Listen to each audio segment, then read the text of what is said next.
So, mga ka-idol, kami ay iba muna ang tinda ngayon. Bakit ako sa inyo mga ka-idol? Ito muna aming tinda. Yung ham. Kasi wala kaming ano ngayon, wala kaming panindang isda at karning baboy. Yan muna aming tinda. At si ate naman magtitinda siya ng butsi. Kanina sa yung mantika. Ay, dito yan. Yan muna tinda namin. Kasi bukas pa kami magtitinda. Tingnan mo, wala na, mahawa na. Yung ano niya, yung mga paninda niyo. Yan. Yan ay titinda ngayon mga ka-idol. At saka ito. Yan. Kinuha na ni Punga yan isa. Linamado. Bilang pa naman ni Michelle yan, 8. Punga isa? Siya? Ha? Kasi 75, sila 150, 300, 450. Sarap nito, makapal ng taba oh. Yan, masarap ang taba yun. Sarap ito pang ano, pang ulam. Ulangan isa. Alright. Mga ngayon mga tricycle driver, parang malungkotin sila. Nasa tabihan lang sila. Ano sila. Walang pasahero. Walang pasahero muna ngayon. Oh, yeah. Oh, kaway. Kaway sa camera. Kaway mo na camera. So, kaya alam nyo kung bakit ang mga tricycle driver ay tahimik. Kasi oras ngayon ng matumal, tagtumal. Kaya tingnan nyo sila, nakahilira lang sa tabihan. Walang imik, patingin-tingin lang sa harap ng tricycle nila habang nakagarahe. Kasi oras ng tumal. Kasi ano, alas 12 ng kasagsagan ng init mga ka-idol. Santing ang init, sobra. Hindi ka pwedeng magtagal dyan sa gitna ng arawan na ng mga ilang minuto kasi grabe talaga. Sobrang init. Kaya tumal din ang pasahero. Wala namang pupunta doon sa tricyclean. Kaya ganun, tahimik sila at parang mga malulungkot. Parang dinaanan ng Biyernes Santo ang mga mukha. Dito malilong na to. Doon talaga sobrang init. Ito malilim kasi puro ano yan oh, mapuno.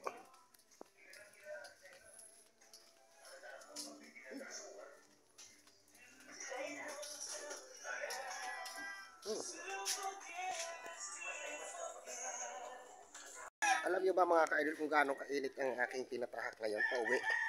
Tingnan mo. Grabe. Sobrang init dito maglakad. Mano ang araw pero kapag makulimlim okay lang. Ano?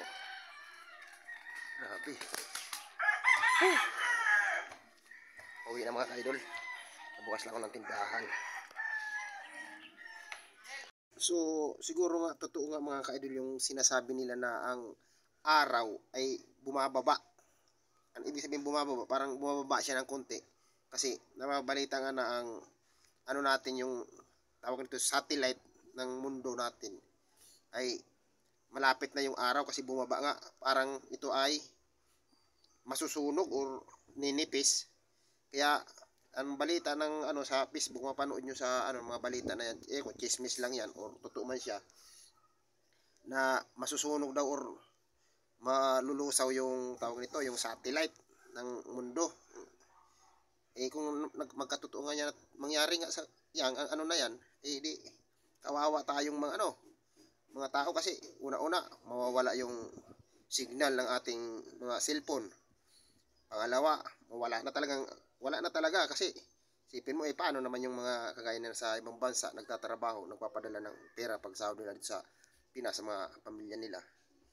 Kawawa, di ba? Kasi wala na silang koneksyon.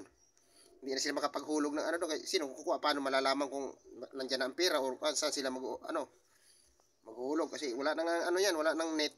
Buong mundo yan mawawala, sabi ika nga yung balita nga sana naman hindi totoo kasi napakapangit na balita na yan. Samantala yung kagaya mga mall, may mga mga cashier dyan, kailangan mga gamit nila, mga kagaya mga nagko-computer. Paano pag wala na yan? Magre-reklamo lahat yan. Parang na yan, parang tawag nito yung ginuunaw na yung mundo, pero hindi naman tao, ginuunaw lang yung yung mga net para walang connection sa lahat. Wala naman kasing gamit tong mga cellphone na to, wala na tong kwenta pag nagkatotoo nga yan. Sabi balita mga 6 months or 3 months daw mangyayari kasi aayusin daw naman ng mga yan Matatili nung scientist ata. Pero mahirap kahit sabing isang linggo lang mawala yan or isang buwan.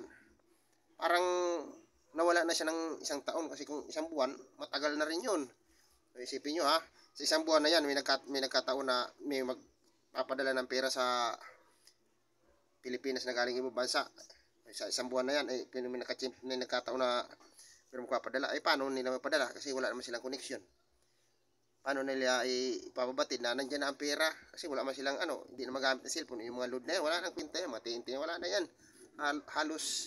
Halos lahat ay mabubura.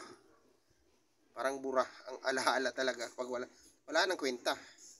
Kasi sa buhay ng tao ngayon, napakahalaga ng internet. Yan, napakahalaga internet at saka cellphone.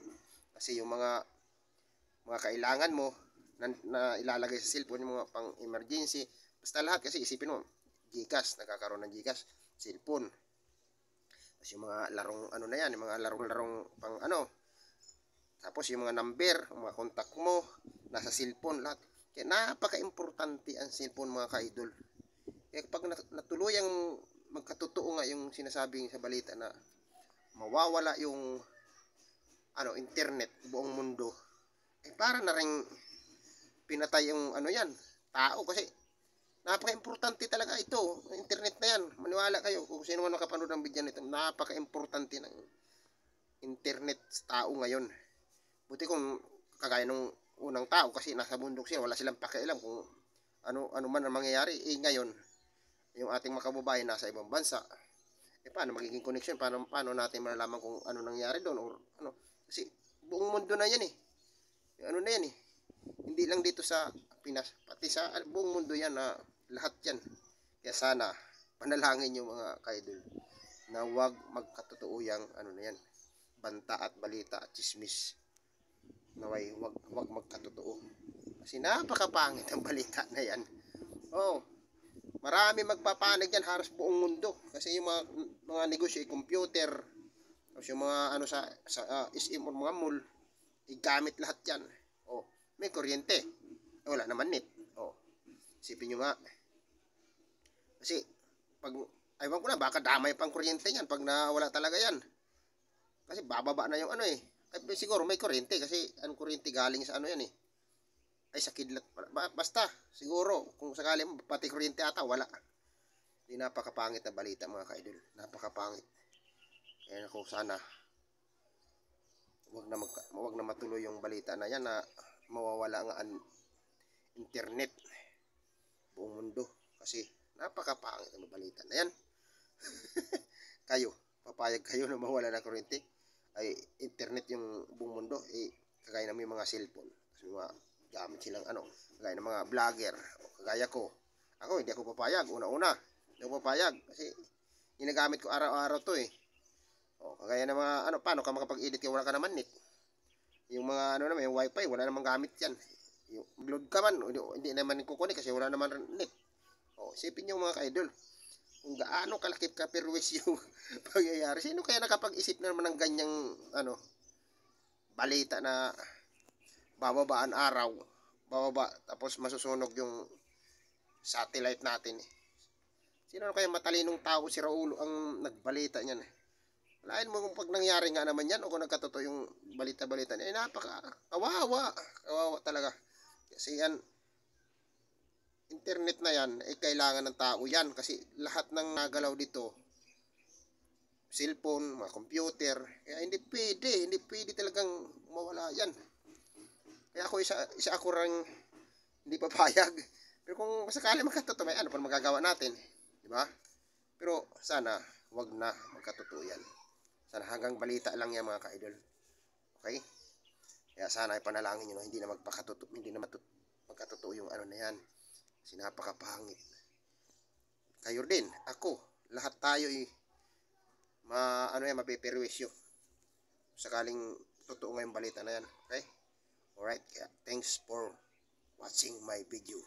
Ooh.